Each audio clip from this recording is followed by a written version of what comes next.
녹음합니다. 출애굽기 21강 하나님의 군대, 출애굽기 7장 1절에서 7절까지 말씀 한 절씩 교독을 하겠습니다. 제가 먼저 읽습니다. 여호와께서 모세에게 이르시되 볼지어다 내가 너를 바로에게 신같이 되게 하였은즉 네 형 아론은 네 대언자가 되리니 내가 네게 명령한 바를 너는 내 형 아론에게 말하고 그는 바로에게 말하여 그에게 이스라엘 자손을 그 땅에서 내보내게 할지니라. 내가 바로의 마음을 완악하게 하고 내 표징과 내 이적을 애굽 땅에서 많이 행할 것이나 바로가 너희 말을 듣지 아니할 터인즉 내가 내 손을 애굽에 뻗쳐 여러 큰 심판을 내리고 내 군대 내 백성 이스라엘 자손을 그 땅에서 인도하여 내시리라. 내가 내 손을 애굽 위에 펴서 이스라엘 자손을 그 땅에서 인도하여 낼 때에야 애굽 사람이 나를 여호와인 줄 알리라 하시매 모세와 아론이 여호와께서 자기들에게 명령하신 대로 행하였더라. 다 같이 그들이 바로에게 말할 때에 모세는 80세였고 아론은 83세였더라. 아멘. 출애굽기는 이스라엘 자손을 애굽 땅 종되었던 집에서 구출해가지고 약속의 땅 가나안으로 인도해가는 과정이죠. 그게 오늘날 우리랑 무슨 상관이 있느냐, 신약의 성도랑 무슨 상관이 있느냐 할 때, 이 구약 성경은 신약의 어떤 모형과 그림자로 주어져 있습니다. 그래서 우리가 이제 실체를 본 입장에서 이제 그림자를 이렇게 해석을 하면 좀 더 그 개념을 이해하기가 쉽거든요. 여기가 이제 애굽 땅이고, 그 다음에 여기가 가나안 땅이라 하면, 여기 약속의 땅으로 가는데, 가는 길이 어떻습니까? 처음에 홍해 바다가 갈라져 있고, 그 다음에 어디로 가죠? 광야 40년을 지나고, 광야를 지난 다음에 이제 요단강을 건너서 가나안 땅으로 들어가는 이런 과정을 겪잖아요. 이 과정이 우리 성도의 이제 입장에서 볼 때는 구원의 그 여정이라고 할 때 이런 부분들이 다 지금 어디에 해당이 될까 한번 그런데 이런 출애굽의 과정에서 우리가 꼭 제가 한번 생각해보니까 두 가지 정도를 꼭 기억해야 될 것 같은데, 첫째는 출애굽의 시작과 과정과 끝이 전부 다 주님이 하신다는 거예요. 이 출애굽의 아이디어가 사람의 아이디어가 아니잖아요. 주님의 언약에서 출발이 됩니다. 그래서 애굽에 살고 있는, 애굽에 들어가게 한 것도 하나님이시고 애굽에서 나오게 하는 것도 하나님이시고, 그러면서 여기서 이제 이스라엘 국가를 만들어내는데, 이거는 이 세상에 없던 국가죠. 이 세상에 존재하지 않았고 사람들이 협의해서 만든 국가가 아니고 하나님께서 만들어낸 국가가 이스라엘입니다. 자, 출애굽에서 그 애굽 사람과 이스라엘 사람을 딱 분리하는 위치가 어디냐면 홍해죠, 홍해. 홍해를 경계로 해가지고 더 이상 애굽 사람은 이스라엘 사람을 따라오지를 못합니다. 요걸 경계로 나누어지게 됩니다. 그 기준이 뭘까요? 홍해를 건너고 못 건너는 그 기준. 그 애굽 사람이 좀 늦게 들어와서 그렇습니까? 타이밍을 놓쳐가지고. 어린 양의 피죠. 요게 그 이전에 있었던 6월절 어린 양의 피, 6월절 어린 양의 피로 구속받은 그 백성들이 나왔는데, 그 백성들을 불과 구름 기둥으로 인도를 하시다가 홍해로 이렇게 들어오는데 어째 됩니까? 애국 군대가 이제 또 따라오잖아, 그죠? 따라왔을 때 이 성경에 보면 이게 출애굽 14장이거든요. 14장에 보시면 어디를 보느냐면 14장 19절, 이스라엘 진 앞에 가던 하나님의 사자가 그들의 뒤로 옮겨가매 구름 기둥도 앞에서 그 뒤로 옮겨 애굽 진과 이스라엘 진 사이에 이르렀으니 저쪽에는 구름과 흑암이 있고 이쪽에는 밤이 밝음으로 밤새도록 저쪽이 이쪽에 가까이 못하였더라. 그러니까 이쪽과 저쪽을 구분을 하는데 하나님의 사자가 불기둥과 구름기둥으로 나타나가지고 이걸 막는 거예요. 그러니까 그냥 자기들이 빨리 못 와서 못 들어가는 게 아니라 하나님이 막으시는 거죠. 아예 막으시고 이쪽은 밝게 해서 어떻게 하냐면 물이 갈라지는데 밤새도록 동풍으로 물을 밀어냅니다. 그러니까 우리들 생각은 그냥 순식간에 쫙 갈라지는 것처럼 상상하지만 하나님이 동풍을 불어서 밤새 물을 밀어내서 벽으로 세웠다 그랬거든요. 그 과정을 밤새 지켜보는 이스라엘 사람들의 그 얼마나 감격을 하겠어요.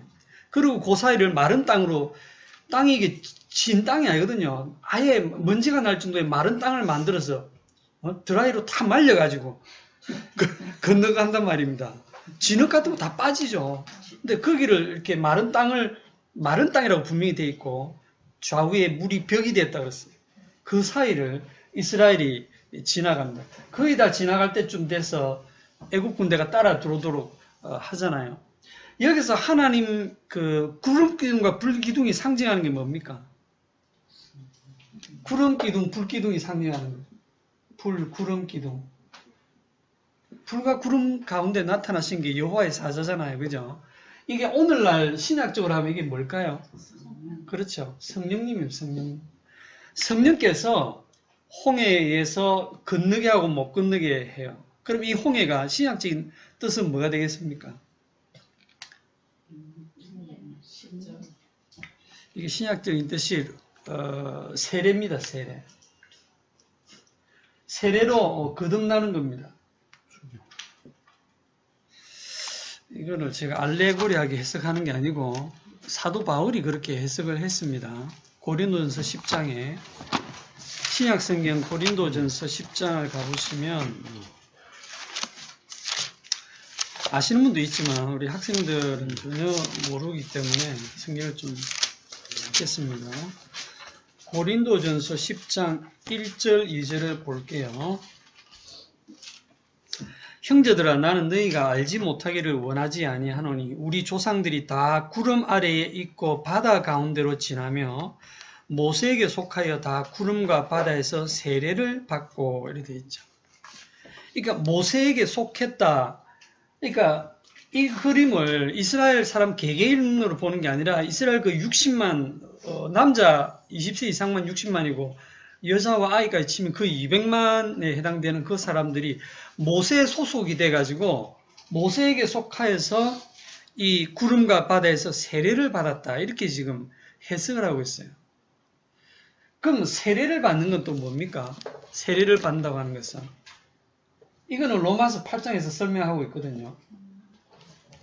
로마서 6장인가? 6장이네, 6장. 로마서 6장 3절에 로마서 6장 3절에 무릇 그리스도 예수와 합하여 세례를 받은 우리는 그의 죽으심과 합하여 세례를 받은 줄을 알지 못하느냐. 자, 예수와 합하여 세례를 받는다.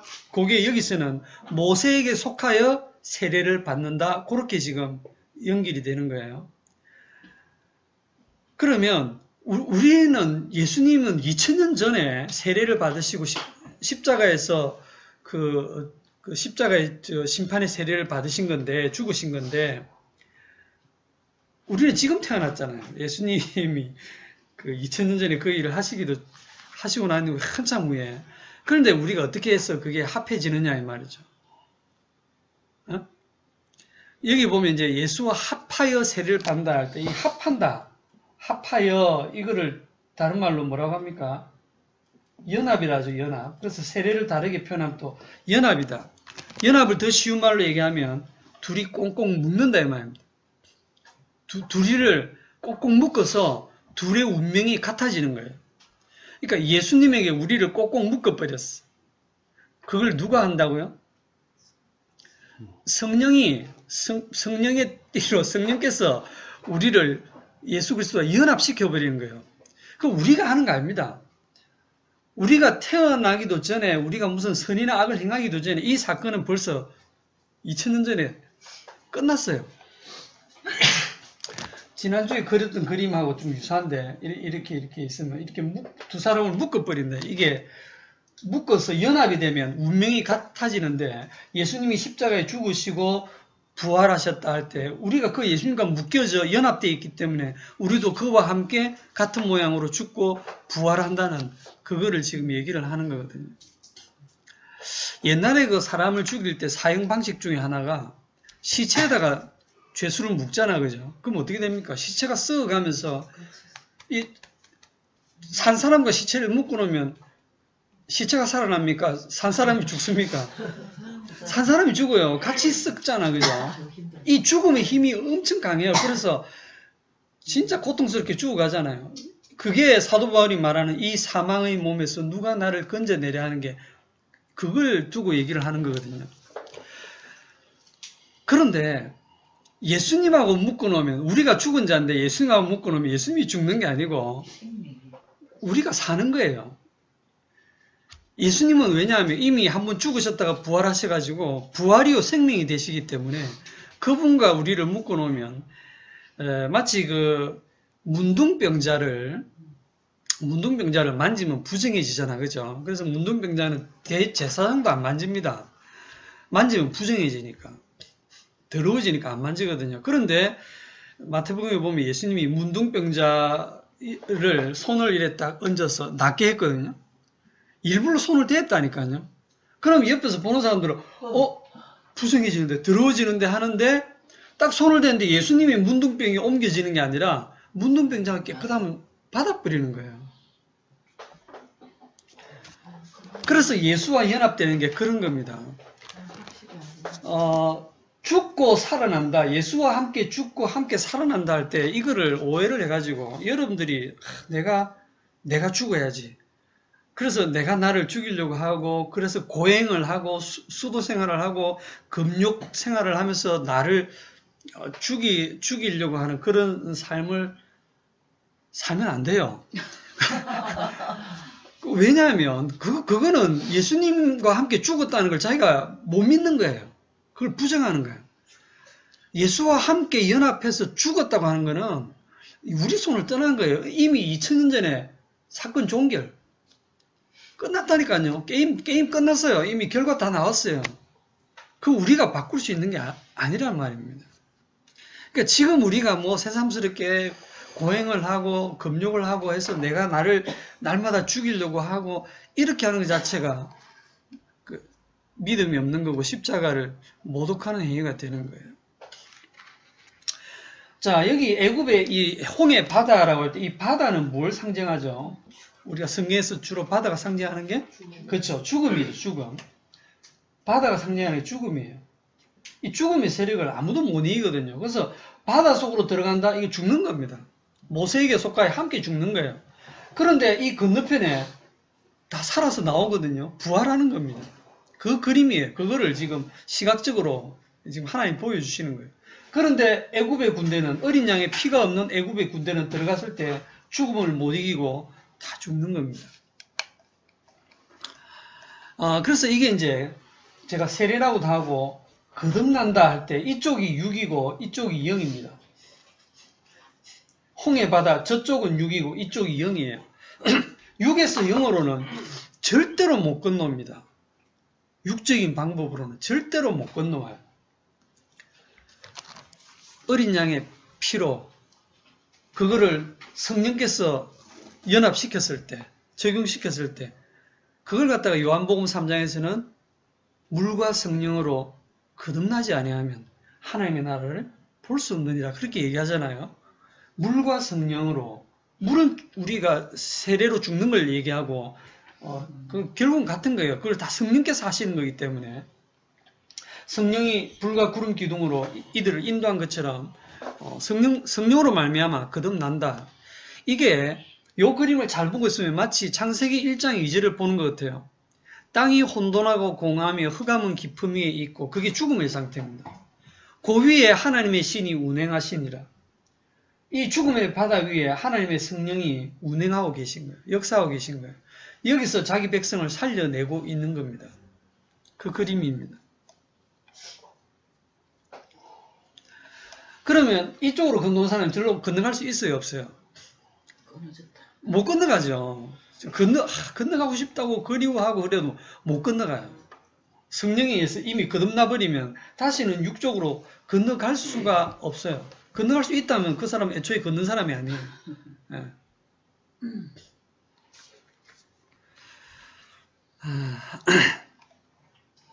자, 그런데 여기서 이제 문제가 하나 있는데 뭐냐면 애굽 사람은 못 건너고 이스라엘 사람은 건너더라 할 때 이 이스라엘이 그냥 육적인 이스라엘이 아니라 어린 양의 피가 있는 그 영적인 의미로 진짜 참 이스라엘인데 그 이스라엘 사람과 애굽 사람이 차이점이 뭡니까? 어린 양의 피를 발랐다는 거 말고 피를 딱 빼고 나서 둘이를 비교하면 차이점이 뭐예요? 똑같죠. 똑같은 거예요. 왜 똑같으냐면 애굽 땅에서 430년을 살았잖아요. 430년간 애굽의 그 문화에 완전히 젖어 있기 때문에 애굽 사람이에요. 이 사람들이 하는 짓은 애굽, 생각하는 것도 애굽 사람, 하는 짓도 애굽 사람. 그런데 영으로 지금 왔거든요. 6에서 0으로 성령에 의해서 거듭났거든요. 거듭났는데 사람이 달라졌느냐? 하나도 안 달라져요. 하나도 안 달라져요. 그대로예요. 여기서 이제 두 번째로, 첫 번째는 아까 주님 홀로 다 하신다는 거고, 두 번째는 뭐냐면, 좀 어려운 건데, 하나님은 존재를 구원하시지 않습니다. 우리라고 하는 존재를 구원하는 게 아닙니다. 존재를 구원한다고 하면, 여기에 살고 있던 이스라엘 사람을, 애국에 살고 있던 이스라엘 사람을 바로 가나안 땅, 약속의 땅으로 바로 건져서 구원 딱 해서 보내서 행복하게 살도록 하면 끝. 딴 거 이 번거롭게 할 거 없어요.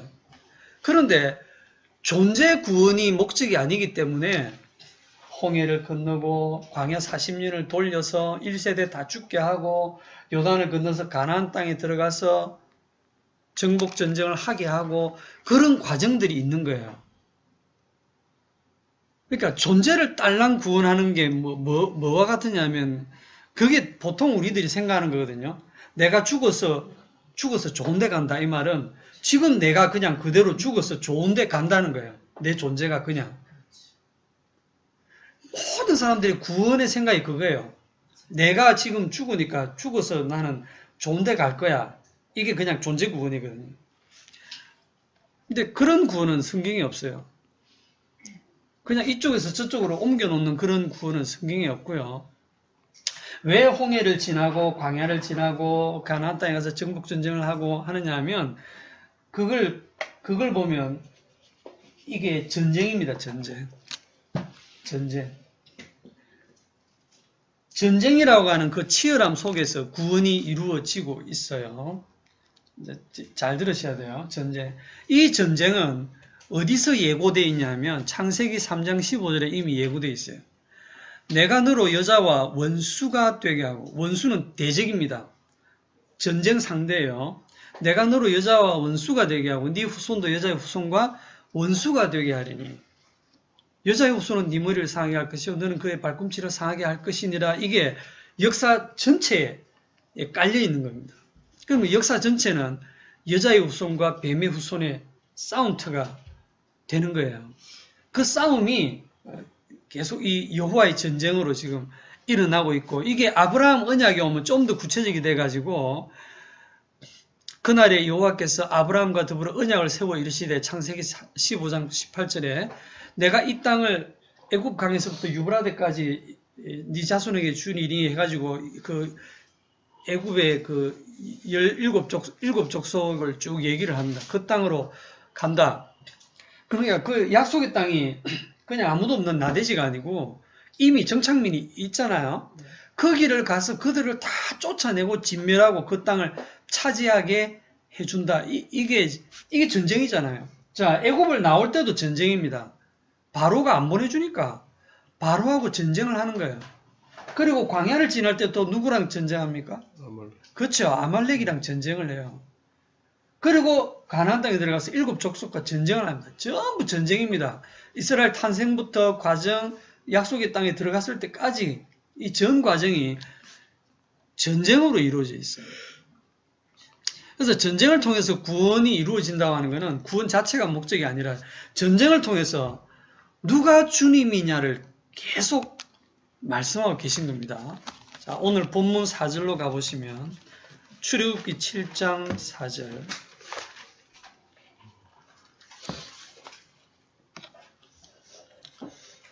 바로가 너희의 말을 듣지 아니할 터인즉 내가 내 손을 애굽에 뻗쳐 여러 큰 심판을 내리고 내 군대 내 백성 이스라엘 자손을 그 땅에서 인도하여 낼지라. 여기서 이제 오늘 제목을 삼은 게 이겁니다. 내 군대 이스라엘을 내 군대 내 백성 이스라엘을 이 땅에서 인도하여 낸다. 왜 하나님께서 일방적으로 지금 이스라엘을 군대라고, 그럼 군대라고 부르는 목적이 뭡니까?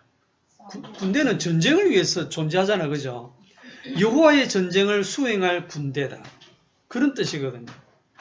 그럼 우리는 딱 떠오르는 게, 가나안 땅에 들어가서 그 가나안 정착민들과 전쟁을 벌이는, 그거를 염두에 두고 하나님이 군대라고 하시는구나. 이렇게 우리는 일단 간단하게 생각을 할 수가 있습니다. 그런데 이 구약 성경 자체가 신약의 모형이기 때문에 신약 성도들도 구약의 이스라엘은 신약의 성도고 교회거든요. 그럼 이스라엘이 군대다 그러면 오늘날 저와 여러분 성도들도 뭡니까? 하나님의 군대인 거예요. 하나님의 군대. 그리고 우리가 해야 할 전쟁이 있는 거죠. 자, 여기서 이제 나는 전쟁 같은 거 싫어요. 이렇게 사람들하고 다투고 싸우는 것도 싫은데 나는 그냥 평화롭게 살고 싶어요. 나는 총도 들기 싫어요.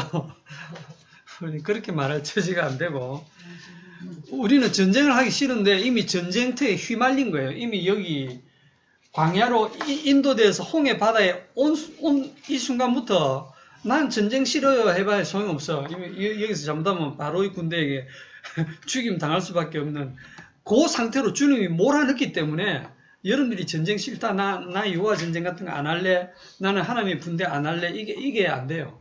이미 그 전쟁 상태에 휘말린 거예요. 그런데 휘말려 있는 그 상태가 구원받은 상태입니다.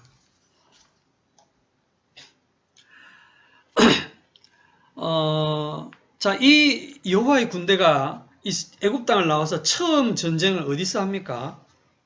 홍해 바다에서 하잖아요, 그죠? 그런데 여기에서 좀 이상한 부분이 있어요. 출애굽기 13장 17절. 출애굽기 13장 17절. 다 같이 시작. 바로가 백성을 보내며 블레셋 사람의 땅의 길을 가까울지라도 하나님이 그들을 둘기로 인도하지 아니하셨으니 이는 하나님이 말씀하시기를 이 백성이 전쟁을 하게 되면 마음을 돌이켜 애굽으로 돌아갈까 하셨습니다.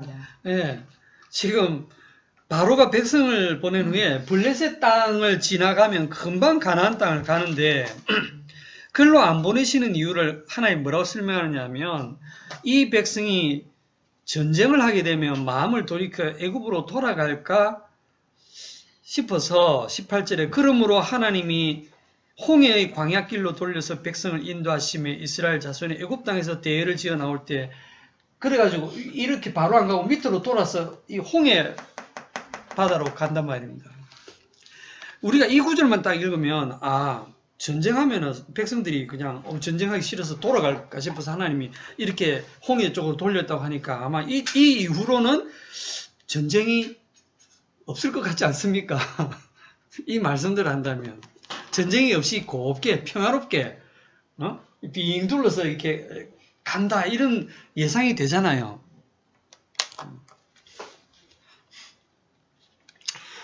근데 당장 홍해 바다에 가서 전쟁하는데요. 이게 무슨 뜻이냐면, 하나님의 군대가 하게 될 전쟁의 성격, 제대로 된 전쟁이 뭔가를 보여주기 위해서 지금 홍해 바다 쪽으로 가게 한 거예요. 제대로 된 여호와의 전쟁.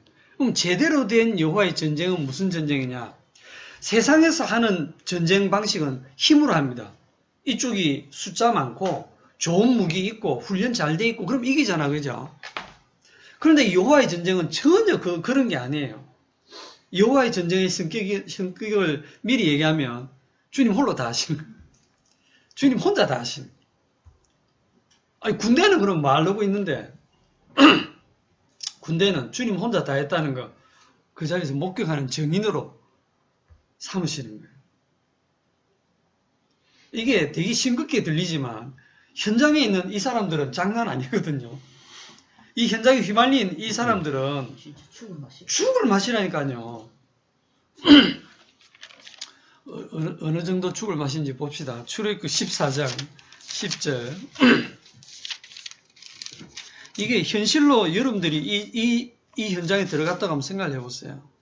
14장 10절에 바로가 가까이 올 때 이스라엘 자손이 눈을 들어 본즉 애굽 사람들이 자기들 뒤에 이른지라 이스라엘 자손이 심히 두려워하여 여호와께 부르짖고 그들이 또 모세에게 이르되 애굽에 매장지가 없어서 당신이 우리를 이끌어내어 이 광야에서 죽게 하느냐 어찌하여 당신이 우리를 애굽에서 이끌어내어 우리에게 이같이 하느냐 우리가 애굽에서 당신에게 이런 말이 이것이 아니냐 이르기를 우리를 내버려 두라 우리가 애굽 사람을 섬길 것이라 하지 아니하더냐 애굽 사람을 섬기는 것이 광야에서 죽는 것보다 낫겠노라. 다 맞는 말이잖아. 이렇게 합리적인 말씀을 하시죠.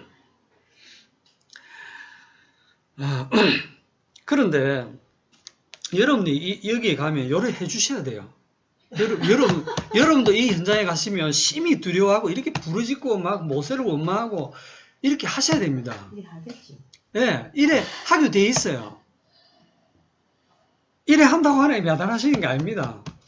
너희는 이렇게 할 수밖에 없다라는 걸 지금 그냥 블레셋하고 싸우는 게 아니라 이거는 완전히 뒤에는 홍해 바다고 앞에는 그 애굽의 기갑 사단이 지금 공격해오고 자기들은 좌우에 꼴짜기가 돼가지고 옆으로는 도망도 못 가고 뒤에는 바다고 앞에는 이거는 완전 외통수거든요. 자기들은 군사훈련 한 것도 없고 무기도 없고 이건 뭐 그냥 학살이 일어나는 거예요. 꼼짝없이 죽은 거예요. 그러니까 이렇게 두려워하고 이런 말이 나오는 게 당연하죠. 요 상황을 지금 누가 만드신 거다? 하나님 만드신 거란 말이에요. 하나님께서. 요 반응을 끌어내시기 위해서. 그런데 여기서 아이 난 괜찮아. 난 믿음 좋아. 하나님이 구원하실 거야. 그건 진짜 재수 없는 사람이죠. 그런 사람 없을 거야? 그런데 그런 사람들이 여기 현장에 가면 없는데 현장 밖에서 이걸 보는 사람들은 그렇게 생각한다니까요. 현장 밖에 있는 사람들은 이걸 보면서 에이 뭘 이렇게 겁내노 하나님 구원해 주실 건데 믿음으로 기도하지 이러고 있다니까요. 감사 찬양이나. 13절에 모세가 백성에게 이르되 너희는 두려워하지 말고 가만히 있어서 여호와께서 너희를 위하여 행하시는 구원을 보라. 너희가 오늘 본 애굽 사람을 영원히 다시 보지 아니하리라. 여호와께서 너희를 위하여 싸우시리니 너희는 가만히 있을지니라. 자, 여호와의 군대, 하나님의 군대가 하는 일이 뭡니까? 가만히 있어요. 나대지 말고 가만히 있으라. 이게 얼마나 힘든데. 가만히 못 있거든, 진짜. 제일 힘든 일을 시간. 넌 가만히 있으라. 대여증 많아서 제일 못한다. 제가 그래 시체가 돼야 되는 게. 예. 가만히 안 있기 때문에 지금 막 이 수술을 해야 되는데 의사가 환자를 수술해야 되는데 환자가 고통스러우니까 발버둥을 치고 막 의사를 밀어내고 싫다고 막 의사가 자기를 공격하는 것처럼 느껴가지고 몸이 막 반응을 하는 거야. 그럼 어떻게 해요? 가만히 있어라. 가만히 안 있으면 어떡하는데 완전히 묶었어. 그래도 소리 지르면 마취제 주가지고 죽일 거잖아요. 마취제 주가지고 이제 죽여놓고 수술한다 이거죠. 죽여놓고. 우리한테 마취제 주는 그렇죠. 그게 하나님께서 우리를 가만히 있으라 해놓고 죽이신다니까. 그게 또 사람이라 한다는 거. 이게 여호와 전쟁의 핵심 본질입니다. 가만히 있으라. 여호와께서 너희를 위하여 싸우신다. 그런데 오늘날 성도들 교회 보면 절대 가만히 못 있습니다. 믿음이 없어요. 철학기도 하고 막 새벽기도 하고 열심히 봉사하고 말씀 연구하고 막 자기들이 뭔가 안 하면 불안해. 자기들이 자기 육체의 욕망을 이기려고 금육 생활하고 막 금식하고 막 노력한다니까요. 어느 정도 효과가 있으니까 그걸 뿌듯하게 여긴다니까요. 그게 자기가 자기를 이기려고 하는 거예요.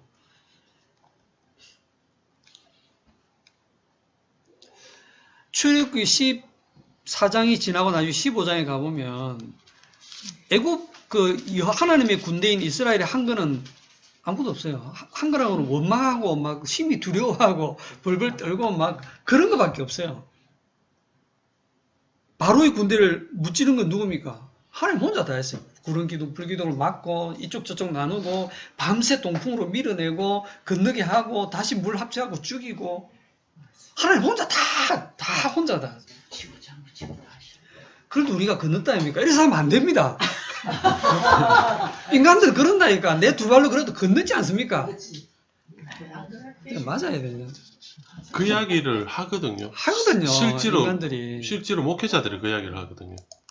그래 하셔도 안 건너면 안 된다. 너희들 건너지 않는다. 사람이 해야 될 일이 있다라고 그 이야기를 들었거든요. 지제가 그때 없어가지고. 그래 걸어서 건너야 된다라고 이야기를 해요. 자, 그러면 이 이후에 여호와의 전쟁에서 이스라엘 백성들은 항상 가만히 있기만 했습니까? 아니면 하나님이 항상 가만히 있으라 내가 다 싸울게 그렇게 하셨습니까? 계속 막 싸우도 하고 칼질도 하고 돌아가. 가만히 있으라 한 전쟁은 요거밖에 없어요. 그 이후에는 다릅니다. 여기서 여러분들 뭘 생각해야 되냐면 하나님은 절대로 똑같은 방식으로 일을 안 합니다. 왜 똑같은 방식으로 안 하냐면 인간들은 하나님이 어떤 일을 한번 딱 하시면 그걸 가지고 공식처럼 삼아서 야 어떤 사람이 40일간 금식기도 했더니 무슨 병이 나왔다더라. 그럼 우리도 하자. 똑같이 하면 하나님 그래 해주겠지. 안 해줍니다. 사람마다 다 달라요. 예? 홍해바다 가르는 거는 가만히 있었지만은 저 요단강 갈라진 건 또 달랐죠. 요단강은 또 이 언약궤를 메고 들어가서 밟을 때 그때 갈라지잖아. 그죠? 그때는 바람이 분 것도 아니고 물이 또 밀려가서 쌓이고 이렇게 다 다르게 일을 해요. 하나님이 이 홍해바다 사건은 딱 일회성 사건이에요. 한 번 일어납니다. 그 여리고성 무너지는 전투 그거 딱 한 번입니다. 여리고성 무너지는 7바퀴 돌고 뭐 하는 거 7일 동안. 그 이후에 모든 성을 무너뜨릴 때 다 돌았습니까? 한 군데도 돈 데 없어요. 그 다음에는 여리고만 돌았어요. 그럼 이걸 오늘날 가져와 가지고 어떤 교회가 자기 교회 건물을 위해서 어떤 건물 이거 우리 교회 하면 좋겠다 해가지고 그 건물을 우리에게 주소서 이 산지를 우리에게 주소서 해서 하면서 거기를 계속 땅 밟기 하면서 돌아. 그리고 이제 7일 동안 뭐 아니면 70일 동안 돌면서 기도하면서 달라고 완전히 돌았죠, 그게. 돌았지, 진짜. 그게 우상숭배거든요. 하나님이 왜 딱 똑같은 식으로 일을 안 하냐면 인간들이 그렇다는 거 알거든요. 하나님은 인간들에게 포착이 안 됩니다. 주님 홀로 주님 마음대로 일을 하세요.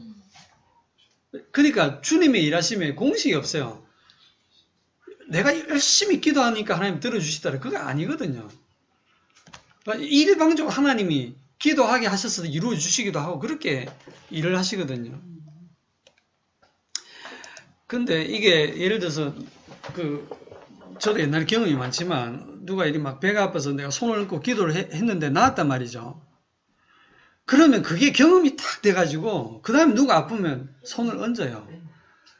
내가 저번에 이렇게 한번 돌리고 이렇게 한번 문지르고 했더니 낫더라. 뭐 이런 체험이 있으면 그래 하거든요. 또 그게 미신이거든요. 그게 주님이 같지 않거든요. 위에서 보면 내가 고치는데 지가 뭐 이러고 저러고 이렇게 하면 나을 줄 알고 그건 네 생각이고. 그 이후에 전쟁을 보면 하나님께서 12지파에 각각 만 20세 이상으로 전쟁에 나가서 싸울 만한 군인을 계수하라 그랬잖아요. 그죠? 그래가지고 계수한 숫자가 60만 명 한 이상 나왔어요. 그리고 장로교 신학교 한 교수가 이 성경에 나오는 전쟁만 쭉 연구를 해서 논문을 발표를 했는데 이 홍해 사건 이후의 전쟁과의 차이점을 그래서 비교를 했어요. 홍해 사건은 여호와 홀로 전쟁하셨고 사사기 쪽에 나오는 전쟁은 여호와께서 이제 인간과 더불어 막 인간들이 싸우고 도망가는데 저기는 우박 떨어뜨려서 죽이고 뭐 이렇게 합작하셨고, 그 다음에 다윗 시대 좀 오면 이제 하나님은 거의 이렇게 출연 안 하시고 다윗이 다 전쟁을 앞장세워서 다윗이 다 하는 걸로 이렇게 진행이 됐다. 그런 차이가 있다 이렇게 얘기하는데, 저는 겉보기에 그런 차이 있어도 본질은 하나도 안 달라집니다. 본질은 너희는 가만히 있어라. 여호와께서 홀로 싸우신다. 주님 홀로 싸우신다. 왜 그렇게 하시냐면 주님 홀로 영광 받으시기 때문에 그래요. 영광을 나누지 않습니다. 그러면 그럼 뒤에는 사람들이 직접 칼로 싸우지 않았습니까? 지난주에 얘기했죠. 왜 사람들을 일 시킨다고 했죠. 가서 왜 싸우라 그러고, 왜 봉사하라 그러고, 왜 전도하라 그러고, 왜 말씀 전하라 그러고, 하나님이 왜 일을 시킨다 했습니까? 돌을 옮겨 놓으라, 뭐 수건을 풀어서 다니게 하라, 왜 시킨다 했어요? 딱 그거 하게 함으로써 죄가 내가 했네요. 이게 나오도록 한다니까요, 하나님이. 죄를 끄집어내기 위해서 일을 시키시는 거예요. 그런데 그게 죄라는 건 모르거든요. 성령을 받은 사람은 자기가 그걸 하면서도 이게 내 죄구나. 이걸 내가 계속 득지 내 의로 쌓고 있구나 하는 그 죄를 발견하게 됩니다. 자, 이제 홍해 바다를 지나가지고 이제 그 광야 길을 지날 때 아말렉과 전쟁을 하는 장면입니다. 출애굽기 17장에 가시면 이제 이게 홍해 전쟁과 뭐 어떻게 차이가 있는가 한번 봅시다. 출애굽기 17장 8절. 그때에 아말렉이 와서 이스라엘과 르비딤에서 싸우니라. 모세가 여호수아에게 이르되 우리를 위하여 사람들을 택하여 나가서 아말렉과 싸우라. 내일 내가 하나님의 지팡이를 손에 잡고 산 꼭대기에 서리라. 여호수아가 모세의 말대로 행하여 아말렉과 싸우고 모세와 아론과 훌은 산 꼭대기에 올라가서 모세가 손을 들면 이스라엘이 이기고 손을 내리면 아말렉이 이기더니 모세의 팔이 피곤하며 그들이 돌을 가져다가 모세의 아래에 놓아 그가 그 위에 앉게 하고 아론과 훌이 한 사람 이쪽에서 한 사람 저쪽에서 모세의 손을 붙들어 올렸더니 그 손에 해가 지도록 내려오지 아니한지라. 여호수아가 칼날로 아말렉과 그 백성을 쳐서 무찌르니라. 여호와께서 모세에게 이르시되 이것을 책에 기록하여 기념하게 하고 여호수아의 귀에 외어 들리라. 내가 아말렉을 없이하여 천하에서 기억도 못하게 하리라. 모세가 제단을 쌓고 그 이름을 여호와 니시라 하고 이르되 여호와께서 맹세하시기를 여호와가 아말렉과 더불어 대대로 싸우리라 하셨다 하였더라. 아멘. 이거 우리 설교 많이 들었잖아요. 그죠? 그 모세가 기도를 해서 전쟁에 이긴다. 근데 기도할 때 목사님 혼자 기도하면 힘드니까 옆에서 아론 장로님과 훌 장로님이 옆에서 도와가지고 목사님 좀 이렇게 잘 거들어가지고 그래서 목회 성공하시도록 옆에서 비난하고 그렇게 하지 말고 도와서 기도해야 그래야지 목회 성공한다는 식으로 제가 그런 설교 참 많이 들었어요. 모세가 손을 들었다. 뭐인 겁니까 이게? 지팡이 들었거든요. 지팡이 이거 언제 들었습니까? 홍해 바다에서 막 부르짖을 때 하나님께서 모세야 왜 내한테 부르짖냐? 너 지팡이를 내밀어 물이 갈라지게 하라 이랬어요. 그러면 모세가 지팡이를 딱 내밀면 백성들은 뭐를 봅니까? 하나님 안 보이잖아요.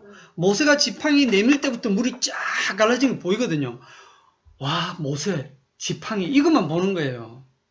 그런데 그 지팡이가 뭐냐면 하나님이 하고 있다는 뜻이거든요. 하나님이 싸우신다는 뜻이거든요. 똑같은 지팡이를 지금 모세 보고 산꼭대기에서 들고 있으라는 거예요. 들고 있으면 이기는 거예요. 여러분 들고 있다가 팔이 아파가 내려오면 지고 들면 이기고. 그럼 저 밑에 싸우는 애들은 뭡니까? 여호수아가 칼 들고 지금 열심히 막 무술을 하면서 싸우는데 자기들이 무예를 잘해서 이기는 게 아니고 모세 팔만 올라가면 상대가 픽픽픽 쓰러지고 모세 팔이 내려오면 우리가 막 밀리는 거야. 그게 도대체 무슨 관계가 있어요? 예? 그 뭘 보여주는 겁니까? 가만히 있어도 하나님이 하신다는 뜻이잖아요. 이게 홍해 바다 전쟁하고 똑같은 거예요. 싸우는 건 진짜 우리 눈에는 여호수아하고 군대들이 열심히 싸우고 있어요. 그런데 싸움의 결과는 그들이 싸운 데서 결과가 나는 게 아니고 지팡이가 올라가냐 내려가냐 그거로 결정이 나는 거야. 그거로. 여기서 기도했단 말 없습니다. 물론 이걸 기도했다고 생각할 수도 있어요. 해석을 그렇게 해서. 그러면 그 우리가 기도했더니 이겼다. 그게 우리가 기도했더니 이긴 게 아니고, 기도한다는 뜻은 우리가 못한다는 뜻이거든요. 주님, 우리는 안 됩니다. 라는 고백이 기도거든요. 살려주세요. 그러니까 살려주세요. 그게 기도거든요. 그렇게 살려주세요 했더니 일이 해결되었다. 주님이 하신 거지. 내가 기도했으니까 그게 아니잖아요. 왜 자기가 기도한 거를, 그거를 믿음으로 이렇게 자꾸 공로로 내세우려고 하죠? 사람들은. 그러니까, 이 아말렉 전쟁에 오면 조금 더 어려워지는 거예요. 해석이. 홍해 바다 전쟁은, 가만히 있었고, 주님 홀로 다 싸우셨다. 그런데 아말렉 전쟁이 딱 오면, 봐라, 우리도 싸워야 되잖아. 이렇게 나오거든요. 그게 아니에요. 싸우라 하신 이유가, 이 여호수아에게 이 얘기를 막 귀에 외워 들리고 책에 기록하고 이게 뭐냐면, 내가 싸워서 이긴 게 아니라 모세의 지팡이가 올라갔을 때 이겼다고 하는 것을 늘 기억하게 하는 거예요. 예? 그러니까 똑같은 거라니까요, 그게. 그런데 이제 여기서 조금 보실 게 어디냐면 14절 뒤에 보면 이거를 책에 기록하고 막 여호수아 귀에 외워 들리고 그러면서 하나님께서 아말렉을 없이하여 천하에서 기억도 못하게 한다. 여호와가 아말렉과 더불어 대대로 싸운다. 여호와 니시가 뭡니까? 여호와 니시. 깃발. 여호와 나의 깃발. 그 깃발 승리의 깃발이거든요. 여호와가 싸우신다는 뜻입니다. 이게 여호와 니시라는 의미가. 여호와의 전쟁은 여호와 홀로 싸우신다 하는 그런 의미로 여호와 니시라고 거기 제단을 쌓고, 이 전쟁의 공로는 주님 홀로 싸우셨습니다 하는 뜻으로 여호와 니시라고 제단을 쌓고 그걸 이름을 붙였고요. 그 다음에 여호와께서 맹세를 맹세까지 하면서 내가 아말렉과 더불어 대대로 싸우겠대. 도대체 아말렉이 하나님이 얼마나 원수졌길래 아말렉과 대대로 싸우신다고 했을까? 이 광야 기간 내내 이 아말렉이 이스라엘을 괴롭혔는데 어떻게 괴롭혔는지 봅시다. 지금 이 17장은 딱 접어 놓으시고 어디로 가냐면 민수기 25장 출애굽기 17장은 손을 딱 뽑아 놓으시고 민수기 25장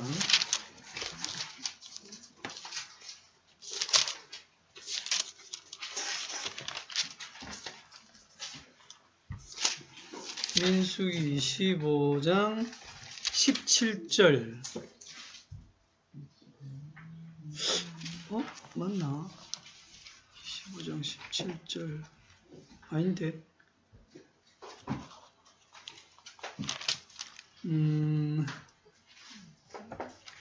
또 너희는 애굽에서 나오는 길에 아말렉이 네게 행한 일을 기억하라. 이걸 찾아야 되는데 애굽에서 나오는 길에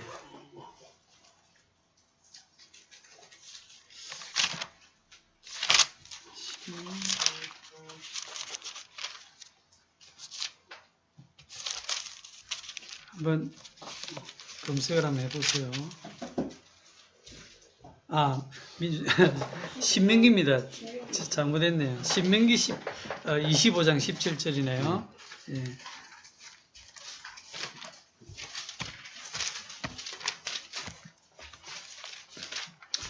신명기 25장 17절 아말렉이 도대체 뭔 짓을 했길래 하나님이 그토록 아말렉을 미워하시는 걸 봅시다. 17절에 너희는 애굽에서 나오는 길에 아말렉이 네게 행한 일을 기억하라. 곧 그들이 너를 길에서 만나 네가 피곤할 때에 네 뒤에 떨어진 약한 자들을 쳤고 하나님을 두려워하지 아니하였느니라.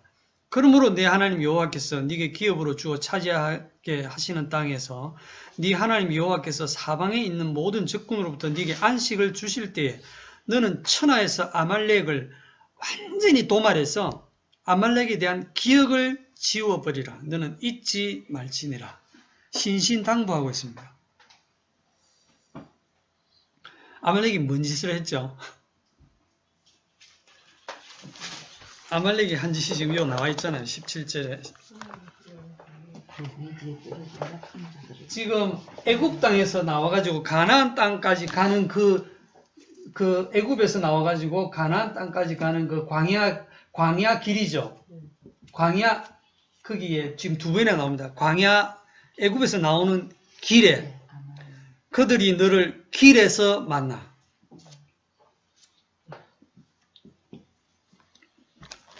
누구를 쳤습니까? 네가 피곤할 때에 네 뒤에 떨어진 약한 자들을 쳤고 하나님을 두려워하지 않았다. 이게 무슨 뜻일까요?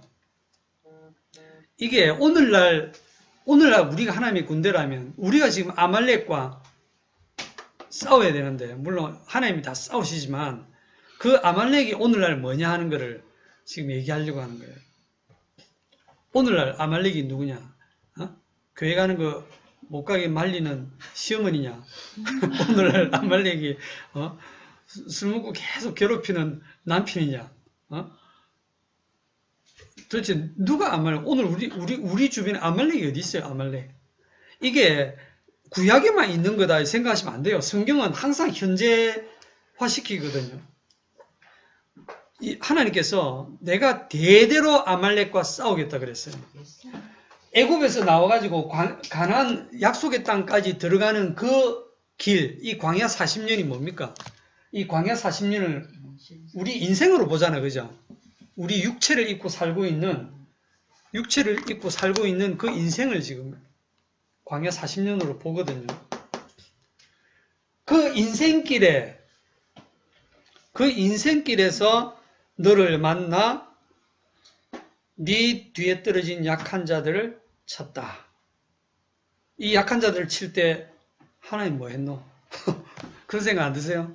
아니 하나님이 지금 뒤에 떨어진 그 약한 자들 아말렉이 쳐가지고 막 그렇게 죽이고 할 때는 하나님 가만히 보고 계시다가 나중에 이 원수를 갚아라. 아말렉에 대한 원수를 갚아라 해가지고 나중에 사울 왕한테 완전히 진멸시키라 하죠. 막 남녀 노소 구분 없이 짐승들까지 하나도 남김없이 다 죽여라 그랬지. 사울 왕에게. 그렇죠? 그게 나오거든요. 뒤에 가면. 그럴 정도로 하나님께서 아말렉을 미워했습니다. 이 아말렉이 누구의 후손이죠? 아말렉이 누구의 후손이냐면 아말렉이 야곱의 형 에서의 아들 엘리바스의 첩 딥나에게서 난 아들이 아말렉입니다.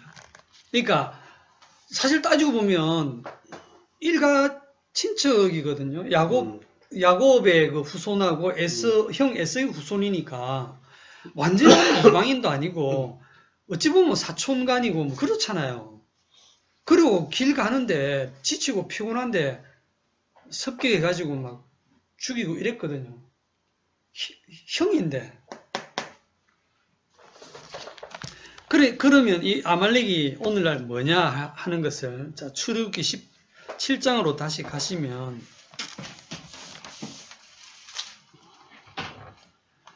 (17장) 그 8절에 그때에 아말렉이 와서 이스라엘과 르비딤에서 싸우니라 그랬어요. 이 그때가 언제겠습니까? 물 없을 때.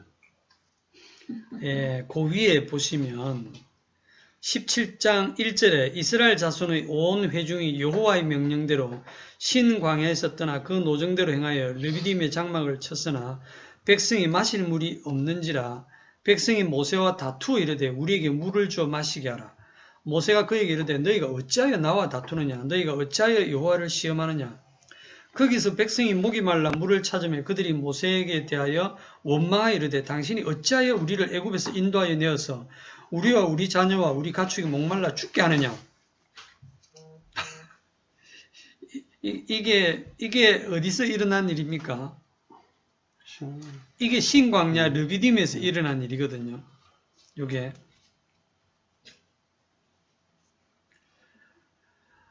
그 앞에는 이제 먹을 게 없다 해가지고 만나를 준 사건이 있고, 그 다음에 여기서는, 목이 말라가지고, 물을 달라고 한 그 사건이 있어요. 자, 광야는 음식이 없죠. 음식 없고, 물도 없어요. 먹을 것과 마실 것이 없어요. 사람들의 기본적인 이 육체를 위해서 필요한 것들이 없어요. 이 광야로 인도에 가면 당연히 뭐가 나오겠습니까? 음식 내놔라, 물 내놔라. 왜 안 내놓는데? 우리 여서 굶어 죽게 하냐? 우리 여 목말라 죽게 하려고 열로 끄집어내느냐? 원망 터져 나오게 돼 있잖아요. 그런데 이게 이제 이때에 아말렉이 와서 싸우더라 이렇게 돼 있거든요.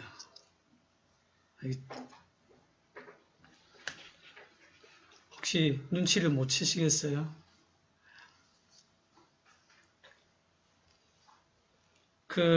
예수님이 광야에서 시험을 받으실 때 처음 받은 시험이 40일 동안 줄이신 후에 시험하는 자가 와서 네가 하나님의 아들이면 돌이 뜨게 되게 하라. 야, 하나님의 아들이 굶어 죽어가 되겠냐? 먹고 살아야지. 먹는 거, 마시는 거, 이거 먼저 해결돼야 되는 거 아니냐? 맞거든요. 들어보면. 그 마귀의 생각이 우리 생각하고 하나도 안 다릅니다.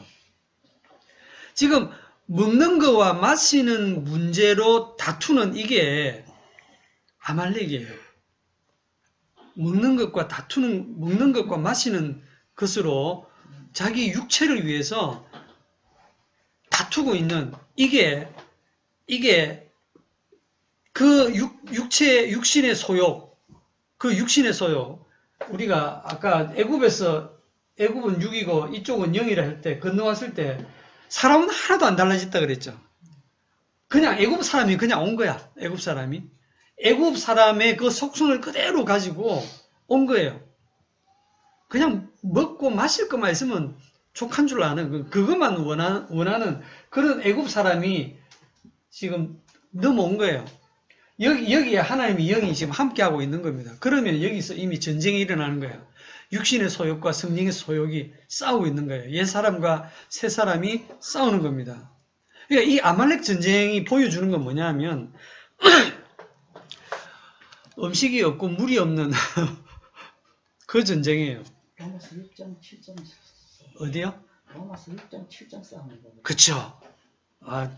권사님 잘 보셨다. 그거 지금 좀 다 갈 거거든요. 그쪽에.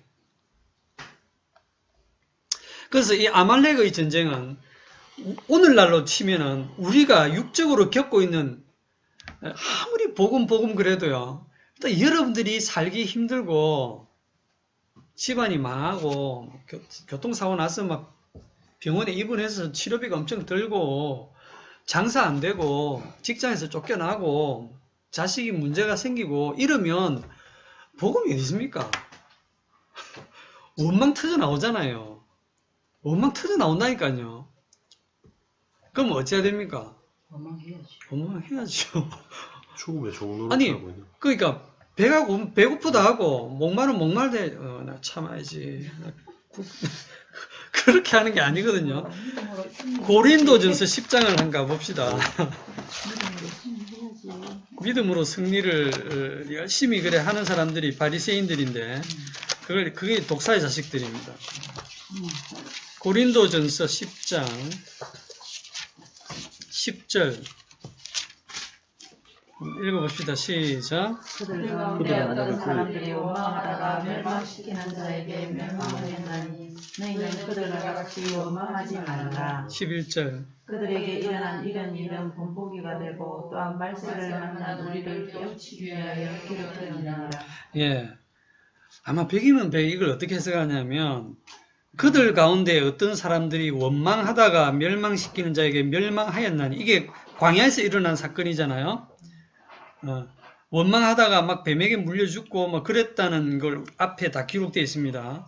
그 원망하다가 멸망했으니 너희는 그들과 같이 원망하지 말라. 딱 말씀하시잖아요. 그러면 이 말씀을 듣고 아멘, 예, 우리는 원망 안 해야죠. 우리는 이들과 같은 원망을 안 해야죠. 그래서 내가 멸망 안 당해야죠. 하고 원망 안 하려고 자기가 굉장히 애를 쓰고 노력하고 기도하고 금식하고 자기를 다독이고 그렇게 해요.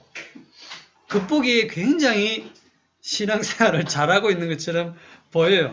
여러분 이 말씀을 읽고 그렇게 해석할 수밖에 없잖아요. 예? 제가 이상하게 해석하는 거 아닙니까 지금? 그들에게 일어난 일은 본보기가 되고 또한 말세를 만난 우리를 깨우치기 위하여 기록되었느니라. 이렇게 딱 돼 있으니까 이게 이 구약을 이렇게 기록한 거는 이들은 이렇게 실패했으니까 너희들은 이걸 잘 읽고 이 사람들의 실패를 반복하지 말고 이걸 본보기 삼아서 잘해라. 이렇게 이해를 하잖아요. 그게 잘못 해석하는 거예요. 완전히 잘못 해석하는 거예요. 성경이 딱 그래 해석하도록 기록이 되어 있습니다. 그런데 그들과 우리가 전혀 안 다르다니까요. 우리가 그 환경에 들어가면 똑같이 원망하고 똑같이 우상숭배하고 똑같이 주를 시험하고 똑같이 음행하고 다 한다니까요. 너희들은 그런 자들이다. 너희들은 멸망받아 마땅한 자들이다를 지금 얘기하시는 거예요. 이게 구약 성경을 왜 기록한지 압니까? 이스라엘 백성들 실패를 왜 기록한지 압니까? 우리 대표로 실패한 거예요. 너희들 안 해봐도 여대로 된다. 예, 맞습니다. 이 가인이 내고 이 이스라엘 백성이 내, 이 원망하는 이스라엘 백성이 바로 접니다. 그러니까 우리는 인간 아닙니다. 예, 사람이 떡으로만 살 것이 아니오 그랬는데 우리는 떡으로 삽니다. 사람은 예수님밖에 없네요. 이렇게 나와야 됩니다. 그러니까 그렇게 보셔야 돼요, 이 말씀을. 그러니까 결국 이 싸움이 뭐냐면 참 어렵죠. 이걸 읽고 그래 내가 원망 안 해야지 하고 자기가 싸우려고 덤빌 때 그게 우상숭배고 그게 하나님의 원수가 된 거예요. 주님이 다 하신다는 걸 못 믿는 거야. 어렵죠, 그죠? 주님의 십자가가 증거되는 건 언제냐면 우리가 원망하고 우리는 죄인이 되고 죄인 중에 괴수가 되고 우리가 우리 죄를 못 이길 때 그때 탄식하면서 주님의 십자가를 붙들고 자랑하는 거예요. 그게 권사님 말씀대로 로마서 7장이거든요. 갑시다 이제 로마서 7장으로. 네.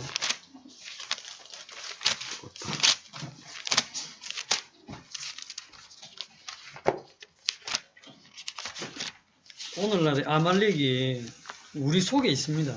우리 속에 아말렉도 있고 우리 속에 가나안 7족속이 다 들어있어요.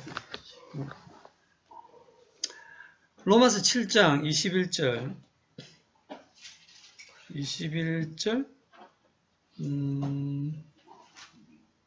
그러므로 내가 한 법을 깨달았노니 곧 선을 행하기 원하는 나에게 악이 함께 있는 것이로다. 내 속사람으로는 하나님의 법을 즐거워하되 내 지체 속에 있는 한 다른 법이 내 마음의 법과 싸워 내 지체 속에 있는 죄의 법으로 나를 사로잡는 것을 보는도다. 오호라 나는 공고한 사람이로다. 이 사망의 몸에서 누가 나를 건져내랴. 이 탄식이 터져나오는데 이게 사도 바울이 자기 형편을 보니까 원하는 선은 행치 않고 원치 않은 악이 계속 터져나온다는 것을 지금 보는 거예요. 죄의 법이 자기 마음의 그 법과 싸워서 항상 죄의 법이 이긴다는 겁니다. 육체를 입고 있는 동안은. 그래서 탄식이 나오는 거예요. 탄식이 왜 나옵니까? 죄가 나를 계속 이기고 있으니까 탄식이 나오죠. 그런데 여러분들이 죄를 이긴다고 생각하십니까? 그래서 아까 아말렉에게 약한 자들이 쳐 죽임을 당했잖아요. 누가 약하냐면 우리가 연약합니다. 우리의 육신이 연약해요. 우리의 육신이 연약하야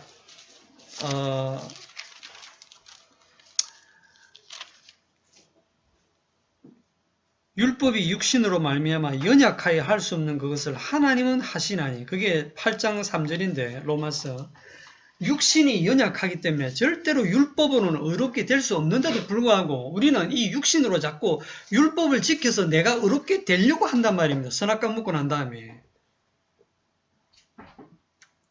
그게 죄예요.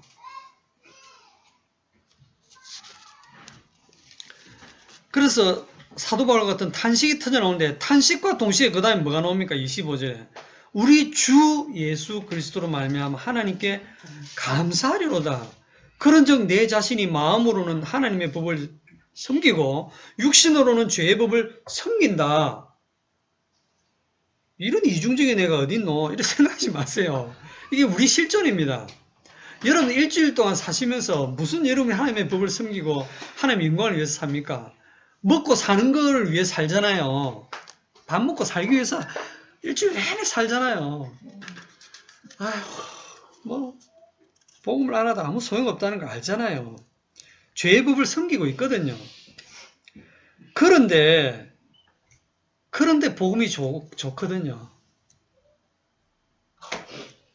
그러므로 이제 그리스도 예수 안에 있는 자에게는 결코 정죄함이 없나니. 여러분들이 죄를 지어야 정죄함이 없다는 말이 가치가 있죠. 주님, 저는 잘하는데요. 제가 말씀 잘 지키고, 제가 죄를 다스리고 이기고, 제가 하나님의 말씀대로 살아가는데, 자기가 말씀대로 살아가 버리면 그 사람은 정죄할 일이 없잖아요. 그러면 정죄함이 없나니 이 말이 얼마나 멀쩡해지겠습니까, 주님이. 그리스도 안에 있으면 결코 정죄함이 없다는데 지는 그리스도 밖에 있어도 지 혼자 잘해. 마지막으로 로마서 8장 12절을 봅시다. 로마서 8장 12절, 13절 다 같이. 그러므로 형제들아 우리가 빚진 자로 돼 육신에게 져서 육신대로 살 것이 아니니라. 너희가 육신대로 살면 반드시 죽을 것이로되 영으로서 몸의 행실을 죽이면 살리니. 이것도 문자적으로 읽으면 굉장히 부담을 갖고 읽거든요. 형제들아 우리가 빚진 자로 돼 육신에게 져서 육신대로 살 것이 아니니라. 육신대로 살면 반드시 죽을 것이로되 영으로서 몸의 행실을 죽이면 살리니. 우리가 신령하게 살아야 되겠구나. 몸의 행실을 죽여야 되겠구나. 이 몸의 행실을 죽인다는 걸 당장 어떤 그 고행이나 뭐 이런 쪽으로 가거든요. 자기가 자기를 막 쳐서 몸의 행실이 뭡니까? 몸의 행실.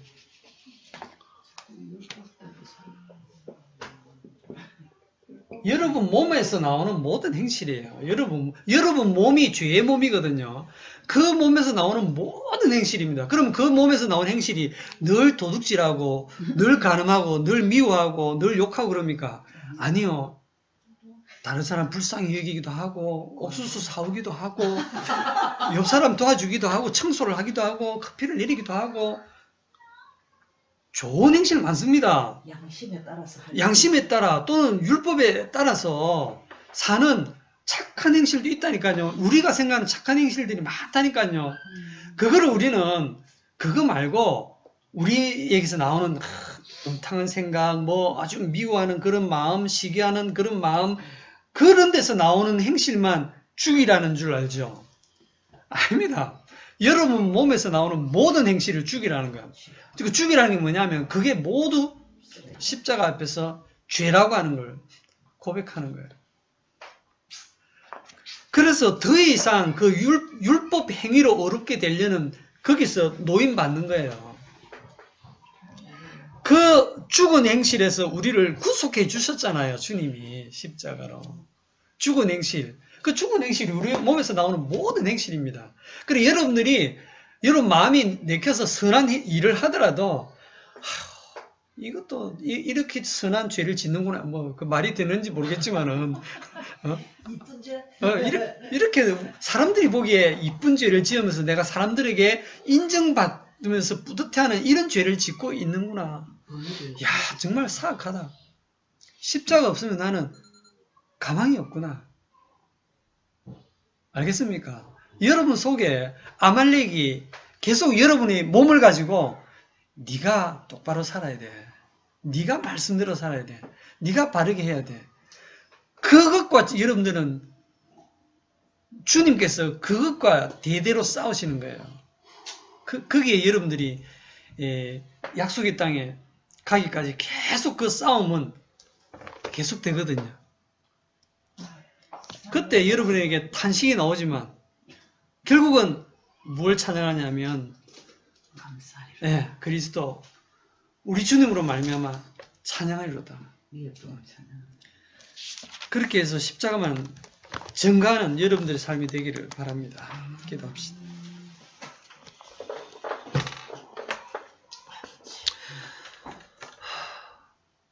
죄로 말미암아 영원히 저주받고 멸망받아 마땅하다는 것을 말씀을 통해서 또 한 번 확인합니다. 성령께서 우리 마음에 오셔서 말씀을 열어주셔도 우리의 육체는 늘 죄의 법을 섬기고 있음을 고백합니다. 때로는 우리에게서 나오는 어떤 선한 행실로 또 내가 뿌듯해하면서 십자가보다는 내 행위를 바라볼 때가 많습니다. 내 몸에서 나오는 모든 행실이 얼마나 주님의 주되심을 욕되게 하고 십자가를 모욕하는 죄가 되는지를 알게 하시고 날마다 나는 나를 부인하고 나를 십자가에 내어놓고 주님의 십자가만 높이는 우리의 삶이 되도록 인도하옵소서. 예수님의 이름으로 기도하옵나이다. 아멘. 아멘. 수고했습니다. 우리 큰일 났네. 배터리가 다 됐네. 배터리 부족.